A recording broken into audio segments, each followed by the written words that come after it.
తాంబూలం ఇస్తారు. ఆయన మహావీరుడు. హనుమ కన్నా వీరుడు ప్రపంచంలో ఉండడు. ఎందుకని అంటే హనుమకు అసలు ఆయుధం లేదు, ఆయనకి రూపాలున్నాయి. ఒక్కొక్కసారి దాసాంజనేయుడుగా ఉంటాడు, అప్పుడు పరమభక్తితో ఇలా ఉంటాడు. ఒక్కొక్కసారి ఉగ్రాంజనేయుడుగా ఉంటాడు.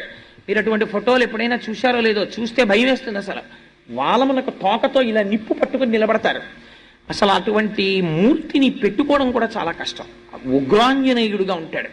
ఒక్కొక్కసారి పంచముఖ ఆంజనేయుడుగా ఉంటాడు. అదేమిటండి ఆంజనేయుడికి అలా శిరస్సులు ఉంటాయా అని మీరు తెల్లబోతారు. అసలు ఇప్పుడు నేను ఆ స్వరూపాల గురించి చెప్తే అదో 9 రోజుల ప్రసంగం, అందుకని నేను వాటి జోలికి వెళ్ళను, కేవలం ప్రస్తావన మాత్రం చేస్తానంతే. అందుకని పంచముఖ ఆంజనేయుడు అని ఉంటారు, అది ఒక స్వరూపం. ఇవన్నీ ఎవరు? బ్రహ్మవిద్ బ్రహ్మైవ భవతి, ఆయన పరబ్రహ్మ స్వరూపమై ఉన్నాడు. అటువంటి స్వరూపమునకు ధీరః అని పిలుస్తారు. అటువంటి ధీరుడు కనుక అందుకే సుందరకాండ ప్రారంభం